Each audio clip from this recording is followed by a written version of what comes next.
Okay, so we're going to get started. So welcome to this webinar, an introduction to Next Steps, a longitudinal study in England. And thank you all for being interested, and we're really excited to introduce you to Next Steps. So I'd like to start with a bit of housekeeping. So please can you keep your cameras off and mics muted at all times. And if you have a question, please use the chat function, and please note that your question will be visible to all attendees. If you have any technical issues, please email us at ioe.clsevents@ucl.ac.uk. And we will be grateful for your feedback. So please follow the link in the chat at the end of the event for the short survey, and we'd really appreciate getting your views. Just to note, we're also recording this session, so it will be available at a later date. And again, thank you very much for joining us today. So the plan for today is to hear very briefly about the Centre for Longitudinal Studies, and specifically about next steps, and to examine some examples of research that have been done using the data and ideas about what could be done, having seen what data is available, find out the type of information collected and what's planned for future sweeps, learn about linked administrative data opportunities, discover the resources that are available, and at the end we will have a question and answer session from your questions in the chat, and a panel with Next Steps experts. So I'm Vanessa Moulton, a researcher at CLS, and I'm kicking off giving an overview of the Centre for Longitudinal Studies and our cohort studies. And Morag, who is the principal investigator on Next Steps, is going to talk about the study, the content, the type of research that the study can be used for. And Darina and Sarab, they'll be joining us at the Q&A panel session. And Darina is the survey manager, and Sarab is the data expert for Next Steps. So about CLS. Well, the Centre for Longitudinal Studies is home to 4 national longitudinal cohort studies, and they follow the lives of tens of thousands of people. And each of our 4 studies follows large, nationally representative groups of people born in a given year or years, or within a week. So by collecting information from the same people over time as they live their lives, our studies are powerful resources for answering important research questions. So the 4 cohorts that we house at the Centre for Longitudinal Studies are the National Child Development Study, and they were born in 1958 in Great Britain in the same week, and there was an initial sample of about 17,500. The second is the 1970 British Cohort Study, and again they were born in the same week, obviously a different year, 1970 in Great Britain, and again around 17,000 participants. The third study is the Millennium Cohort Study, and they were born in the UK from 2000 to 2002, and there are around 19,000 participants. And our focus for today, Next Steps, is a study of young people living in England, and they were born in 1989 to 1990, and there are around 16,000 participants. The Next Steps has been coined the missing cohort. It's a major national longitudinal study focusing on pathways through the teenage years and transitions into adulthood. And it's already been extensively used by analysts in and for policy making and in government. In addition to the ongoing cohort data collection, over the last 2 years, members have been completing COVID-19 surveys, and there were 3 waves of data collection at different stages of the pandemic.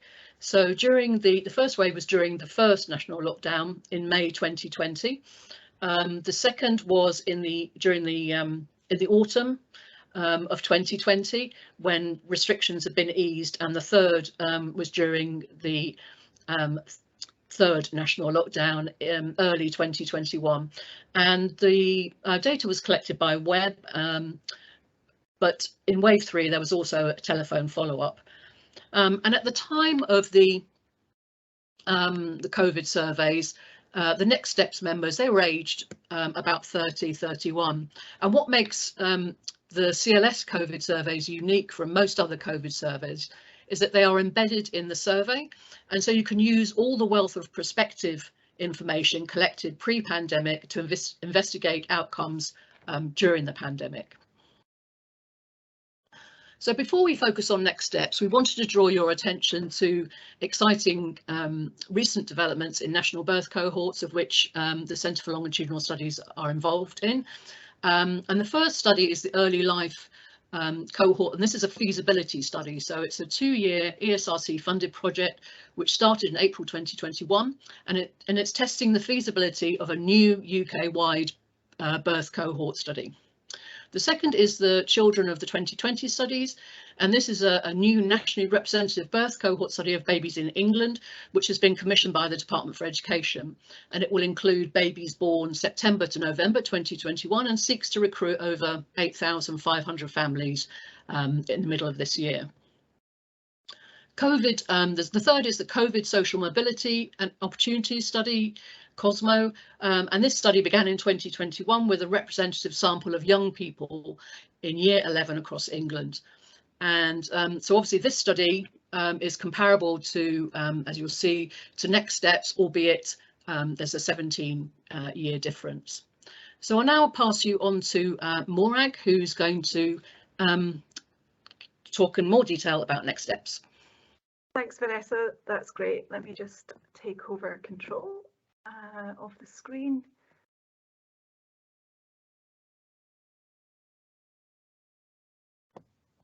Okay, thanks everyone. So you can obviously see all of the activities that we're doing at the Centre for Longitudinal Studies, but today is obviously about next steps. So as Vanessa has already said, it's an important study following the lives of around 16,000 people born in England in 1989-1990. And the reason that we have that breadth of the birth year is because really it was focused, it began in 2004 and was focused on students who were in year 9 of that school year. So we had that intake that ranges across almost 2 years. So that at the time in 2004 when it started, the study members were aged 13, rising to age 14, depending on when their birthday was. It was a study recruited through schools, which makes it unique compared to the other cohorts that we have at the Centre for Longitudinal Studies, which tends to focus on particular birth dates in a particular week. And until 2010, when they were aged 19-20, they were surveyed annually. The reason for this is historically it was a study that was set up by the now Department for Education, but then the Department for Children, Schools and Families. I might have got the order wrong. And so the focus was really about educational transitions.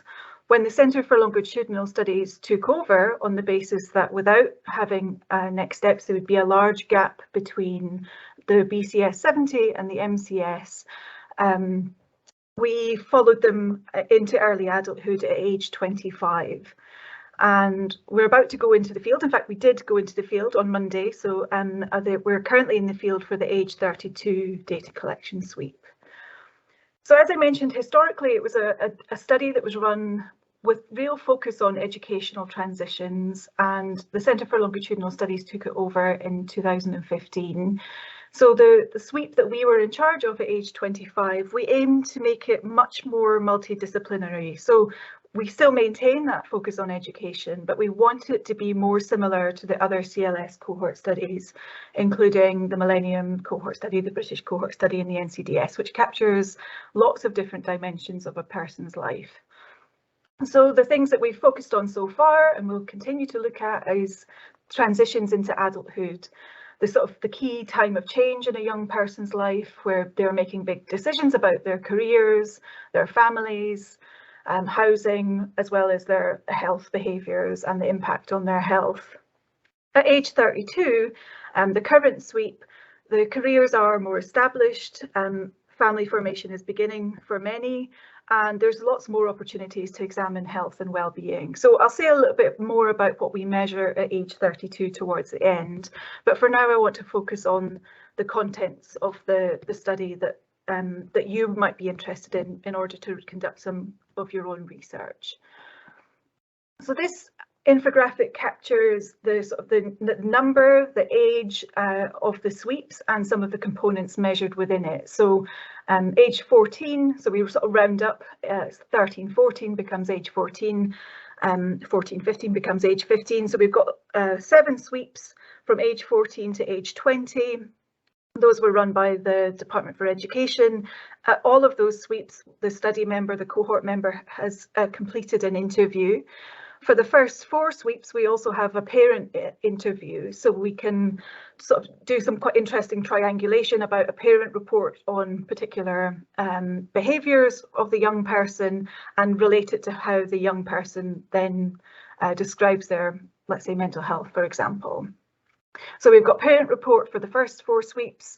I think we do have teacher report in there somewhere as well, but also the main thing and the main advantage is that as part of consenting to participate in Next Steps, the National Pupil Database is linked. So we also have their objective exam results, their educational attainment. We've got that Key Stage 2, 3, GCSE and A-level. The more recent sweeps at age 25, we've got the study member, obviously, and that will be the same at age 32, and we're seeking linkage consents. So anybody who didn't consent to administrative data linkage at age 25, we're going to ask them again at age 32. And I'll say a little bit more about the opportunities to do some linked survey data with administrative data analysis, but those are quite innovative for the study that we have. Of course, you will see that the sample drops a bit over time. All longitudinal studies suffer from attrition, and I'll say a little bit more about the techniques that we can use to try and address that attrition over time. My slide is suddenly not moving on. So just to sort of hopefully whet your appetite and motivate you, some of the examples of research using Next Steps, these are recent examples, although there are many more that we could talk about.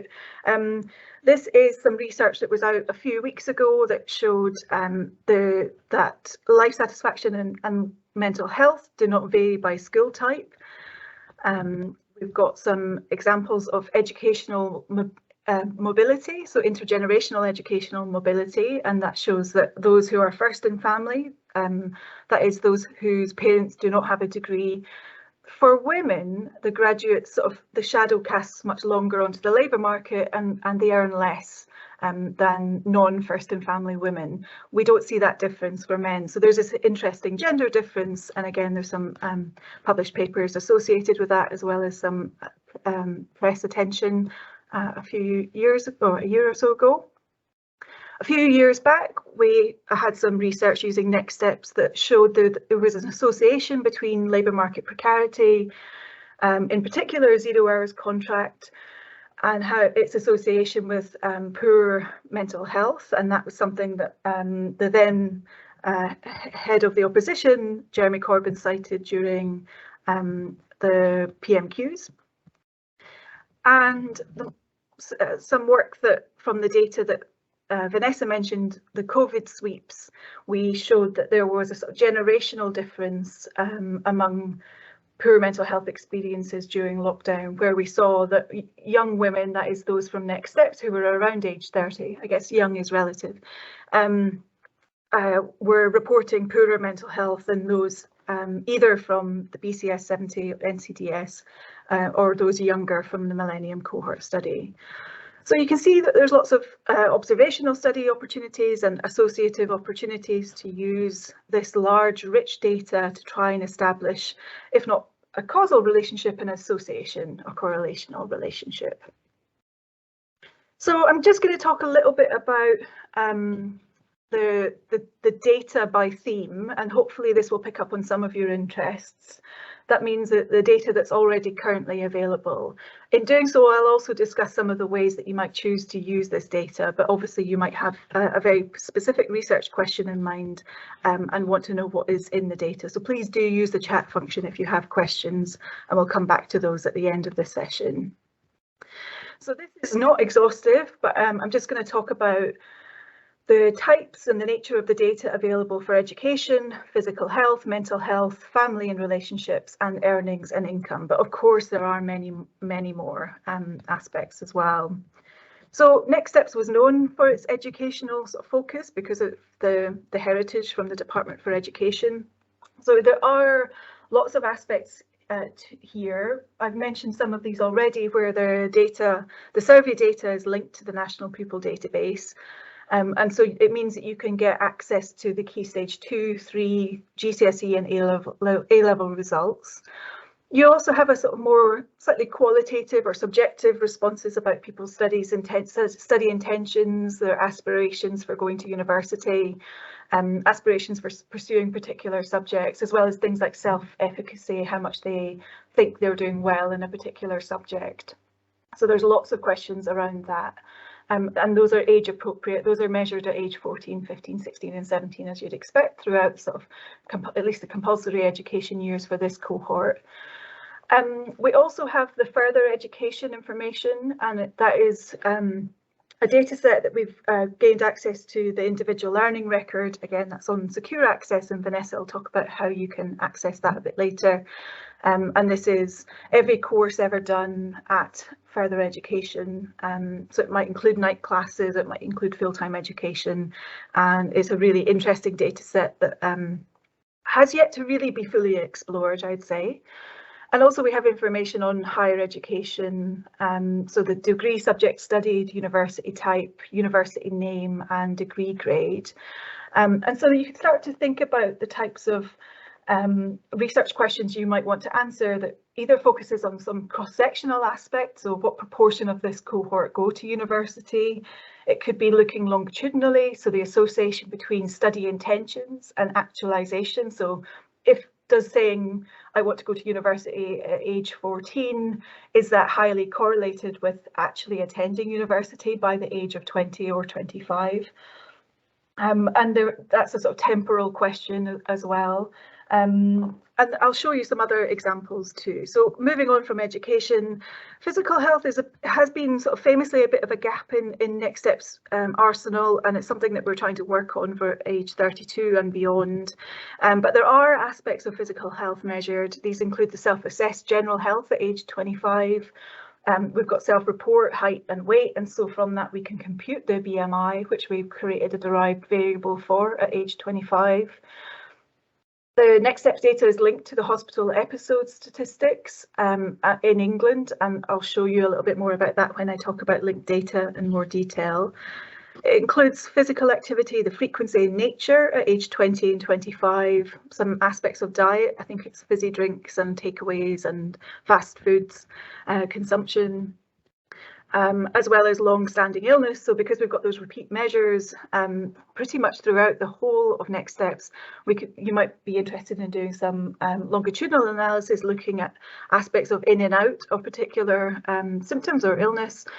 As similarly for drugs and alcohol consumption, you might want to look at patterns over time and do some longitudinal analysis with that. The COVID-19 sweeps that Vanessa mentioned at the top, this allows a number of different things. There's the longitudinal dimension that she mentioned, where you can look at the survey sweeps prior to age 30 and the COVID pandemic, and look to see how, for example, mental health at age 25 is associated with COVID-19 mental health, for example. But this also allows you to do some cross-cohort analyses, because the COVID-19 web survey had many components that were the same for the BCS, for MCS, for NCDS and for Next Steps. So you can look across cohort comparison, and that was some of the research that I showed you as part of the examples in the media. So these are the types of things that were measured in COVID-19 for physical health. We've done an antibody test, we've got measures of long COVID, we've got documentation of the symptoms that people had if they had COVID, as well as testing. And at the time, testing wasn't very easily accessible, so there was sort of unique documentation of that change over time.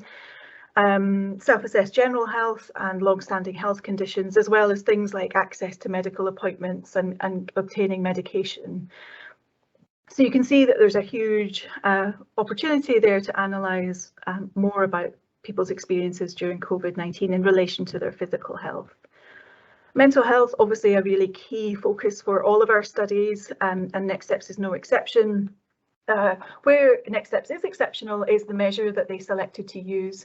So with all of our studies, we have to make a decision about the sort of tension between being able to compare across cohort, but also maintain the longitudinal aspect.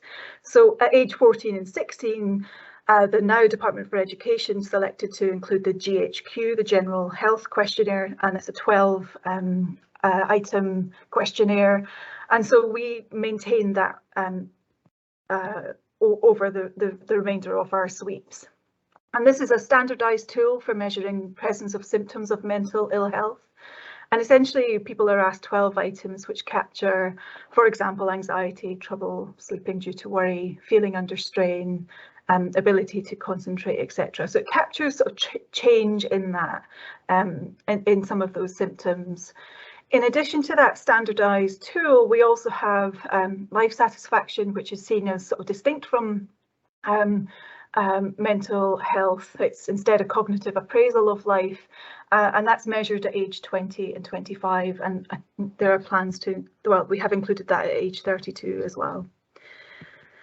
The COVID-19 sweep did really present an interesting opportunity for mental health, because not only did we continue with the GHQ-12 measure, but we also asked them at wave 1 to wave 3 these two questions, the PHQ, the Patient Health Questionnaire, and the GAD, the Generalised Anxiety Disorder. So what that allows us to do is not only compare, maybe we'd be interested in looking at differences in measures of GHQ and GHQ-12, PHQ-2 and the GAD-2, but you might also be interested in comparing across cohort. So because we have these same measures, the PHQ and the GAD, for the other cohort studies, it allows you to compare across cohort. And that's just a note of the kinds of questions that they're asked. So over the last 2 weeks, have you been bothered by the following? Little interest or pleasure in doing things, or feeling down or depressed, so capturing aspects of depression, and the GAD captures aspects of anxiety. In addition to that, at the COVID-19 sweeps, we also have a question on overall life satisfaction, so that distinct measure of cognitive appraisal of life. For family and relationships, we've got the household grid, which is captured at every sweep. So we know who's in the household and their relationship to the cohort member. We know the age and number of siblings, as well as the nature of the parental relationship and the age of parents when the cohort member was born. So we know from previous research that maternal age at birth is particularly important. So it would allow you to look at some of that and test that using Next Steps. We're interested in fertility intentions at age 25, and again we will do at the same, or have started to collect at age 32, and also measuring pregnancy history, including the sort of outcome of those pregnancies, and that has already been captured at age 25 and will continue at age 32, as well as that sort of dynamic partnership formation, cohabitation, marriage, divorce, dissolution, and reformation. So you can capture interesting family dynamics. The last section I'm going to focus on is earnings and income. And in fact, I've really just focused on the cohort members earning and income, but I was thinking this morning that we also have the parental measure, and that I should include that on this slide for future reference. So we know household income, in fact, we know both parental income from the earlier sweeps, and so you could compute household income from that. And at age 25, we know the earnings from work of the cohort member, as well as their investments, whether they receive any income support or benefits. We know a lot about their occupation, so we can capture aspects of social mobility and social class.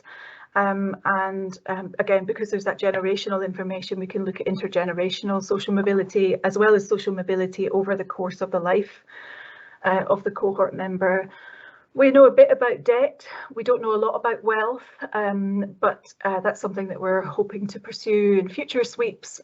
And in terms of linked data, which again I'll come back to sort of consolidate, is the next steps is linked to the student loans company. So we know how much they borrowed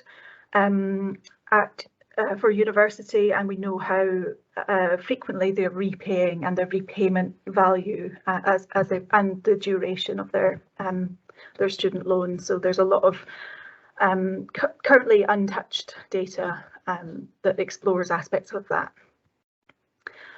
Okay, so I'll just say a little bit quickly on how to search these resources. So I'm sure all of you will have some questions. So I wonder if they have questions on curfews or questions on, I don't know, computers in the home, for example. So one of there are a number of ways that I can show you just briefly how you can search these resources.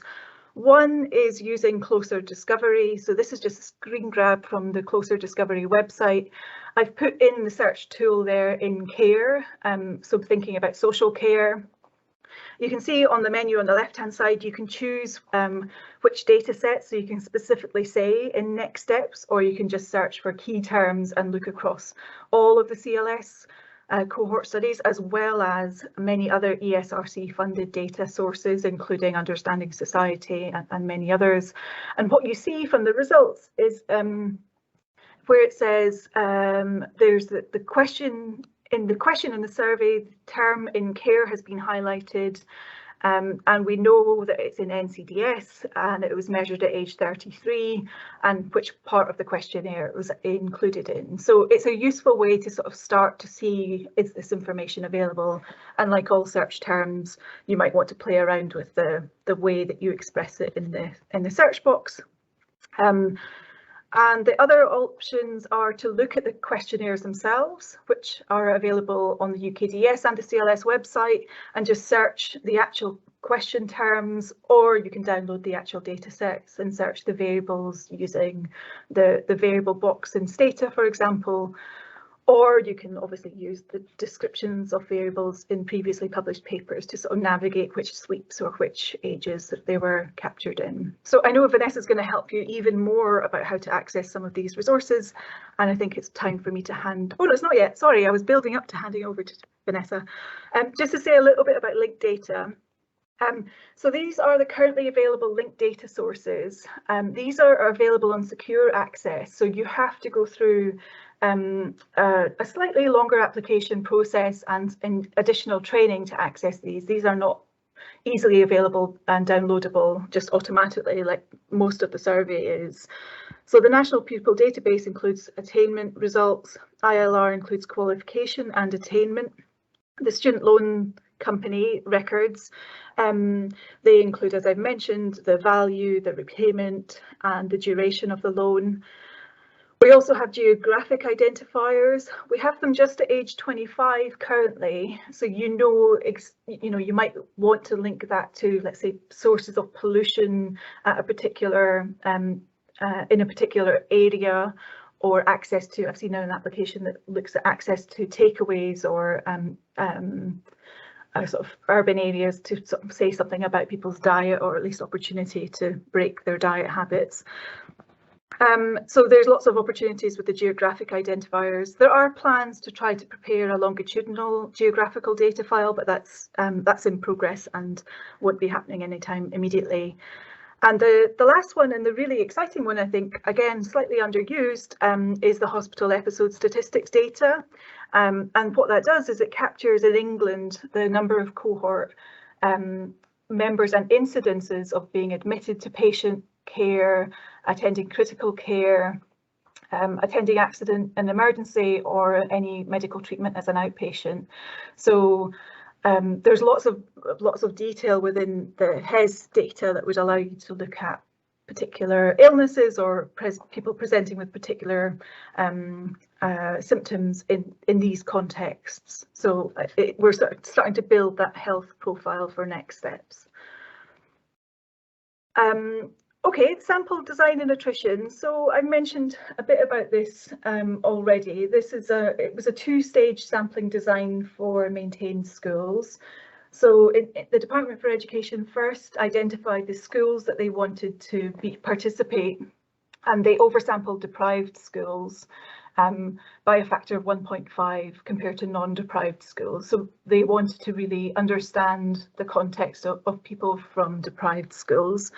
And then the second stage was sampling pupils within those schools. So they did oversample minority ethnic groups at that first wave, and in addition to that, they boosted the sample at wave 4 to include increase the numbers of those ethnic minority groups at age 16, 17. The independent schools and pupil referral units were sampled slightly differently, and there's obviously more information in the user guide and elsewhere on that.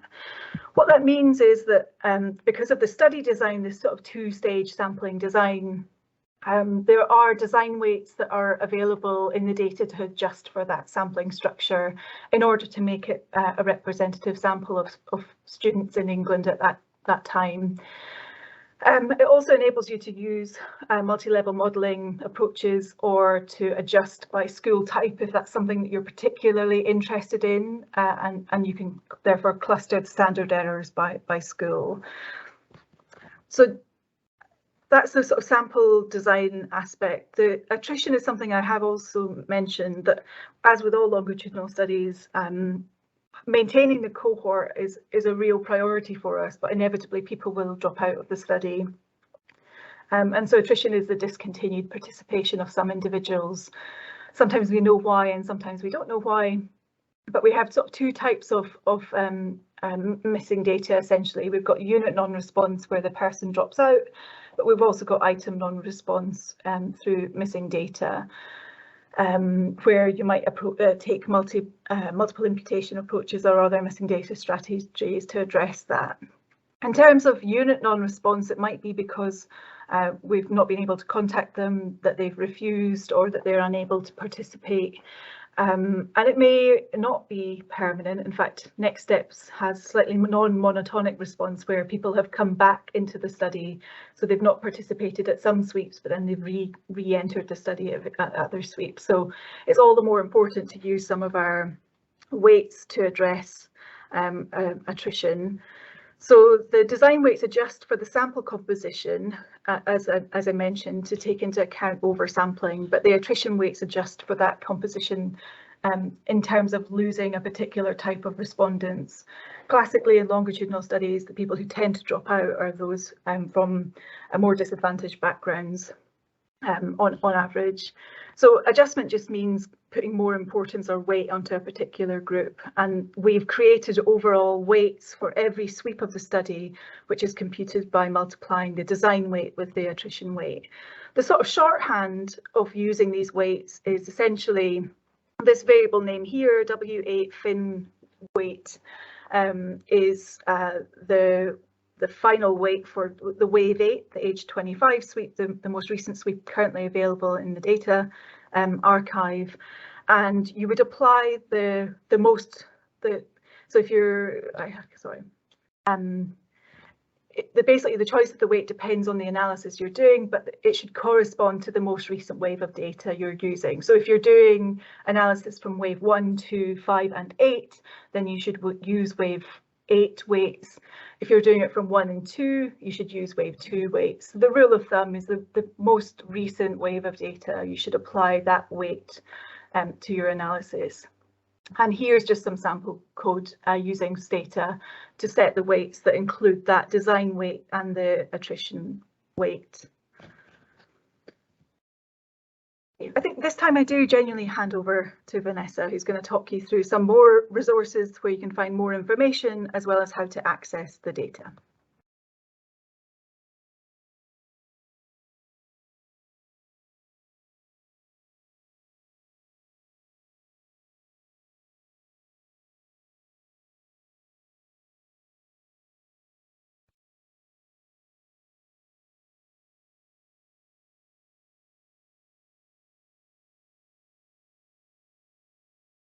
Hello?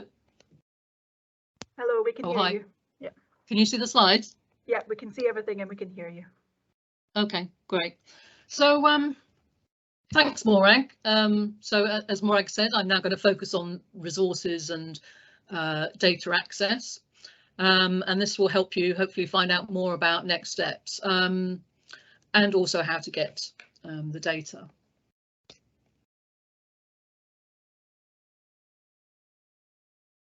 So basically, there are a wealth of resources available, some of which Morag's already mentioned, to help you with next steps. One of the first places I would go to if you're not familiar with next steps is to look at the next steps web pages of the CLS website, and this can give you an overview of the study features. It also got things like the latest news and findings, and here you can also access the various guides, reports, documentation and dictionaries available to you. And as I mentioned, for more information, I would suggest the website and also the most recent study user guide as the first port of call. So here you have the age 25 survey user guide on the left hand side, and alongside the most recent sweep there are user guides, or there's a user guide for the sweep 1 to 7 that was written by the Department for Education, and there's also a guide to the redeposit of the sweep 1 to 7 data sets, and those two should be used alongside each other if you're looking at previous sweeps.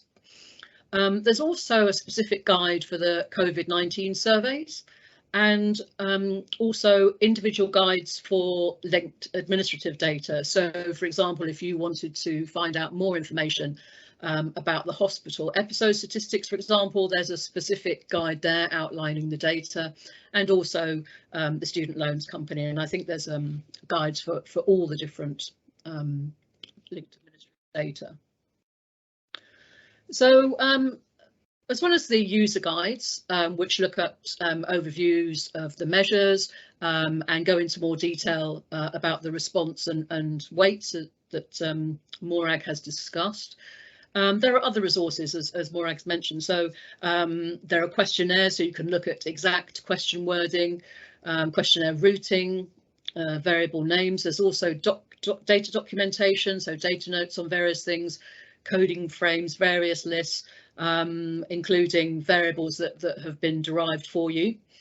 There's also some technical reports, sample and questionnaire design, development, fieldwork response, ethics, coding and editing, and also things like data dictionaries, which are useful for finding out about what's available.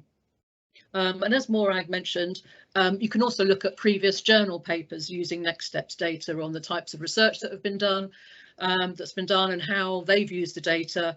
And you can look at this via the online bibliography on the CLS website. So also, when you go to the UK Data Service, which is where you download your data, which I'll come to in a minute, some of the resources I've already mentioned are also, and Morag's mentioned, are also available here to look at before you access the data. So you can find here the age 25 user guide, user guides for the earlier sweeps, technical reports, questionnaires and other useful information. And when you download your specific data files, they'll come with a PDF, an Excel file with the resources relating to that data file. You can also, if you're using the Next Steps COVID surveys, again, there's also user and technical guides for those, questionnaires, variable lookup tables, and also data dictionaries. So Next Steps data is available via the UK Data Service.ac.uk. And it's free to download for students, academics, government analysts, as well as the third sector.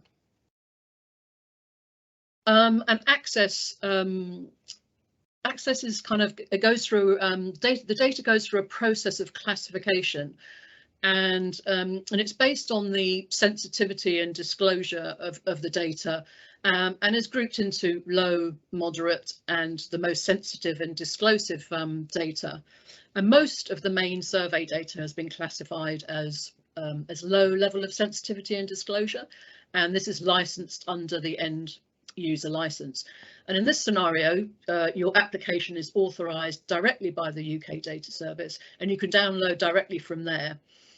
Other data which is under special license is moderately disclosive, and I don't think at this moment in time that any of the next steps data is categorised as special license. But as Morag mentioned, the most sensitive data or disclosure is available under secure access license. And these are the linked administrative health data, the geographical data, and the educational data. And in order to access the secure data, you'll need to attend a specialised training course. So next I'll show you the data files and outline how to access the Tier 1 data, the end user license data, and you can find out more about access to the more sensitive data on the CLS website. But if you want to use the secure access data, remember you'll need to build in time for approval and training where necessary. So you can access the Tier 1, the next steps data suite 1 to 8 survey directly with these links, or you can search by cohort name, and a list of files will appear with different serial numbers. And the main survey data file, which is in the top left there, is SN 5545. And all the linked administrative files, student loans, health episodes, statistics, individual learner records, and linked educational data, they're all under, as I mentioned, secure access, as well as the linked geographical identifiers. And the COVID-19 surveys, so all three of the main surveys, and also the antibody tests that Morag mentioned, can be accessed and downloadable directly from the UK Data Service. So what you'll need to do, so in order to access the main survey and the COVID data, and to also start the process of accessing the secure data, you'll need to, if you haven't already, you'll need to register and set up an account at the UK Data Service. You'll then search and find your data, and before downloading the data, you'll need to click on Request Access. You'll need to click on Complete Actions, then agree to the standard end user license, and read and agree the extra conditions. And you can choose which format you want the data in, whether you want it in SPSS, data, or a tab delimited file. And then you basically just download the zip file. So now Morag will finish with a quick overview of the Next Steps Age 32 study. Thanks. Hopefully you can see my screen. I'm conscious that we want to have plenty of time for questions. So I'm just going to say this Age 32 suite went into the field on Monday. All of the usual suspects are there, including some additional particularly interesting points, I think. So looking at politics, identity, attitudes, we've got personality measured for the first time. We've got a childhood circumstances and other life events measure, so asking people to try and fill in the gap that we don't have because the study started when the cohort members were age 13. We're asking at age 32 partner information, including some consent to link to their administrative data. We're again asking the routine admin data linkages if they hadn't previously given them. We're collecting saliva, so it allows for genetic research much into the future. And this data, cognitive test as well. So we're going to try and use that as a baseline for cognitive decline. So we've got a backwards digit span. The data as it's currently in the field, the fieldwork will take just over a year, and the data will be available early 2024. And the plan next week after this age 32 one that's currently in the field is age 39. So we'll need to put our thinking caps on about the contents for that. Okay, this is just a quick reminder of hopefully what we've covered in this, what seems to be a very short hour. And so now it's time to take your questions. So I'll just put the panel, I'll ask the panel members to turn their cameras on, Darina, Sarah and Vanessa, and we'll look at the questions in the chat. I'll read those out. I won't mention your names just because this will also be recorded, but I would ask you to open the link that Richard's already put in the chat so that you can complete the feedback form later. It's really important for us as we're developing our training programme to learn from you what we could do better for next time. So we'd really appreciate it if you just take a few minutes to complete that feedback form. So yeah, these are the people again, Darina, Sarab, Vanessa and me, and I'll just stop sharing my screen so that I can see the questions in the chat. So thank you, please do keep putting them in. I can see some people have already started responding, but I'll start with this first one. Could you give a bit more information on the HES linkage, please? What years that data is available for and what sort of timescales from application to data access? Any plans for linking in primary care data for the future? I'm happy to start answering that. So it varies is the answer. In the HES Next Steps user guide, I think it varies from 2003 to 2017, depending on the type of data set. So I think outpatient care captures that whole duration. A&E slightly shorter, 2007 to 2017, and we will be updating that data once we get refreshes from NHS Digital. But please do look at the user guide, which is available on the UKDS. In truth, the timescales from application to data access is quite a tricky question to answer. It's slightly beyond our control because the archive is where we put our data. I would say factor in as much time as you can. It's a really popular and in-demand resource. I would say it takes a couple of months from application to get your project approved, and then you have to book onto the training. But please do look at the UKDS website for other information on that. There currently are no plans linking in primary care data, as far as I know. I think NHS Digital really keep, quite rightly, their records very carefully and tightly. So the current status is that we're not planning on including that, but we're always pursuing different linkage opportunities with all of our cohorts as best we can. Don't know, Darina, Sarah, Vanessa, anything to add? No, nothing. Actually, I had a quick look at the Next Steps applications for HES data, and I mean, from the application, I haven't checked the user guide, but admitted patient care starts from 1997. I might be wrong. No, I think that's right. Yeah. So the user guide has a specific breakdown. Yeah, that's the earliest, I think, and then 2003 and 2007, the rest. Yeah. Okay, next one, maybe this is for Vanessa, can answer this. Does CLS also provide attrition weights for the other cohort studies? Right, okay, so there aren't attrition weights for the NCDS nor the BCS 70, so the 58 and the 1970. The Millennium cohort study has design weights and also non-response attrition weights. Yeah, and there is a sort of long historical reason that we don't have time to go into for that, but researchers often do create their own weights for attrition, and so that's slightly beyond the scope of what we can do just now, but it varies by study. There's also, I was just going to say, there's also a user guide on how to deal with missing data in the 1958 study. And also that, you know, the principles of that I think are applicable to the other studies as well. Great, thank you. Next question, what are the response rates like for the COVID waves? Are they worse for the younger cohorts? Does anybody want to? I think that have this in the table that's presented.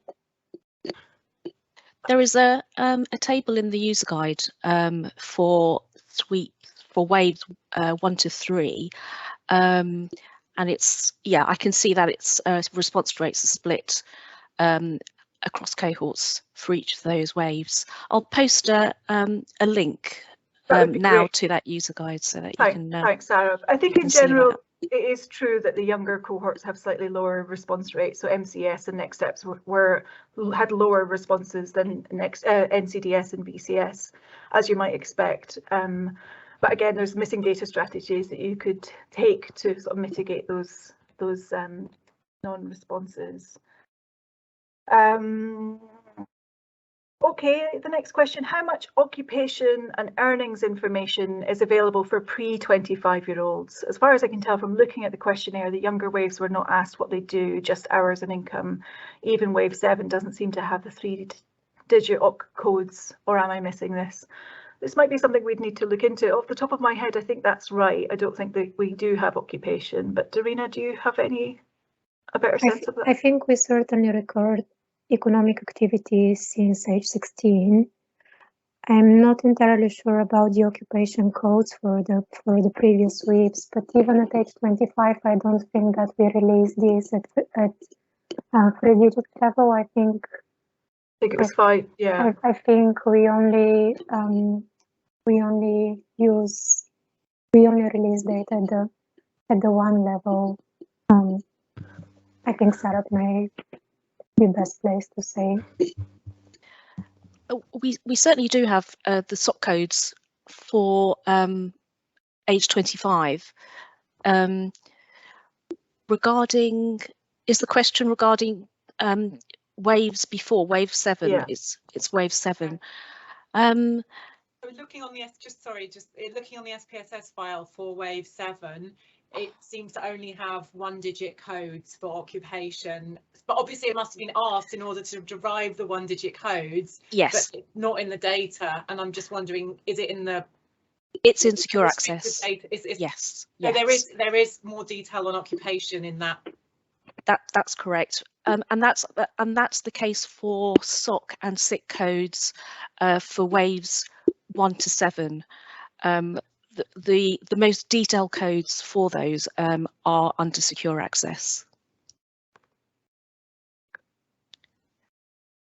I can provide a link to the data dictionary, so you can have a look to see exactly what variables are contained in sweeps. Well, in sweep 7 in particular. Okay. I'm learning things. I didn't know that. The next question, is the questionnaire for the age 32 sweep available? Darina, do you want to say anything about that? Yeah, I can. No, it isn't yet. So there is at the moment very detailed summary of what the questionnaire contains. It's on the next steps page on the COS website. Because the survey actually just started and we were making some final changes until the very end, so we are not yet in a position to release it, but perhaps we can do that relatively soon. But there is a very detailed summary of the content, and of course you can get in touch if you need more information before we have shared it with others. Yeah. And we've just got another question going back to the occupation for 16 to 25. So I think there's an economic activity historical file, which I've never used in my research, but it's a longitudinal file that captures economic activity from age 16. So it's sort of built in a way to allow you to look at that. Again, what level of information it has on specific occupation, I don't know, but it will capture longitudinal in and out change of occupational or current activity from 16 to 25.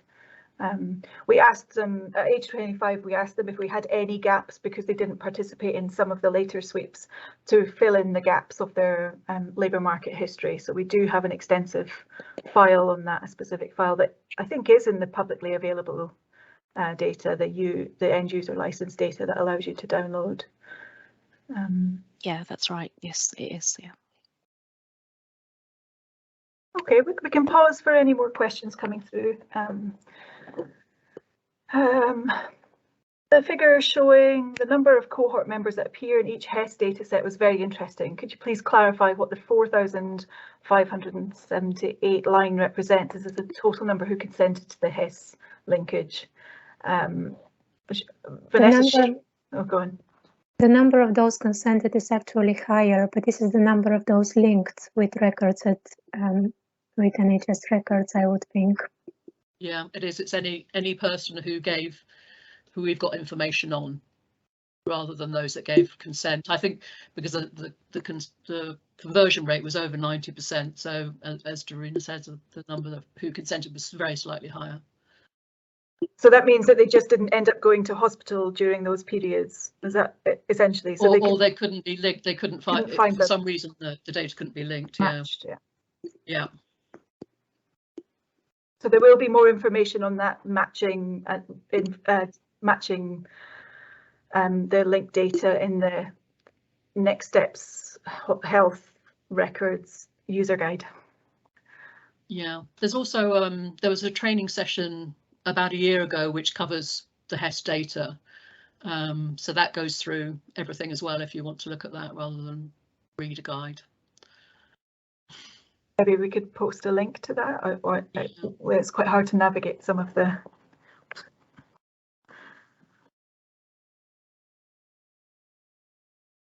Well, let me just share the screen for more information. So I guess there's two messages here. I could see another question popped up, but oh, sorry, I've just unshared it. So there's two bits of information here. One is this important email address, the CLS feedback at ucl.ac.uk is the contact information if you have any follow-up questions whilst doing your research or any problems with the data or navigating the user guides. So please do email that. It's a centrally managed email address. That means it will always be monitored, even if some of us are on holiday.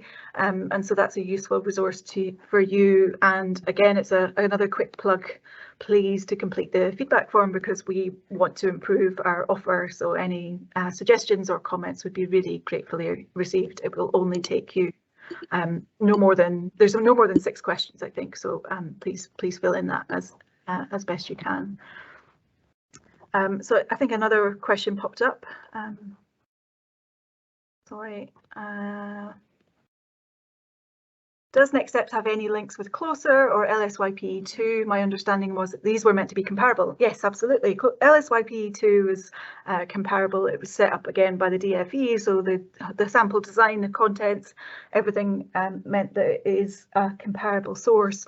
The challenge currently is that as far as I know, the only wave 1 to wave 3 of LSYPE2 is available on the UK Data Archive. My understanding is that the DFE have used a slightly different trusted research environment for their other sources or they've not yet released the later wave. So there's limited comparability that you can currently do, but the potential there is absolutely huge.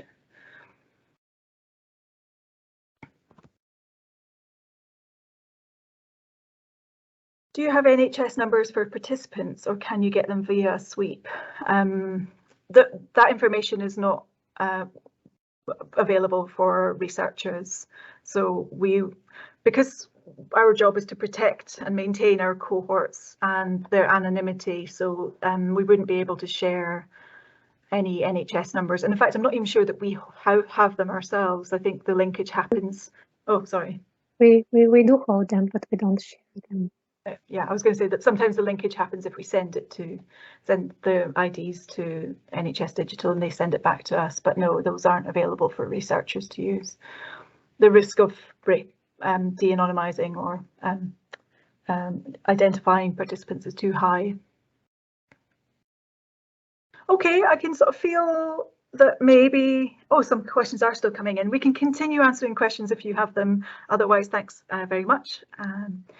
So for the COVID-19 survey, I understood it was carried out online. Is there an issue that participants who use the internet are more likely to be selected when calculating the weights? Did you consider the internet use as one of the factors?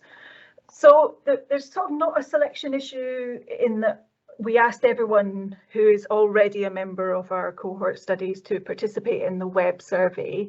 Of course, there will be some maybe underlying similarities of people who are internet savvy and have access to the internet. For the weights, I'm not sure that was. Did we go on, Vanessa? Sorry.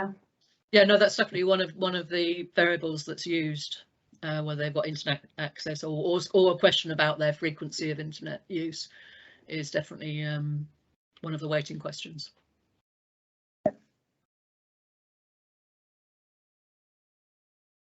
But just to reiterate, it's not that it was a whole new set of participants. They're the participants who took part in our longitudinal studies and have for many of them since birth.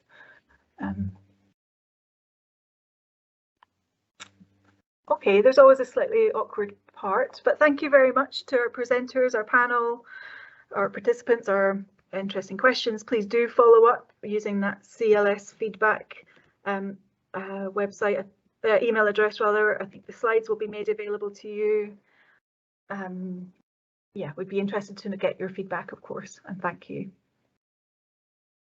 Thank you. Thank you.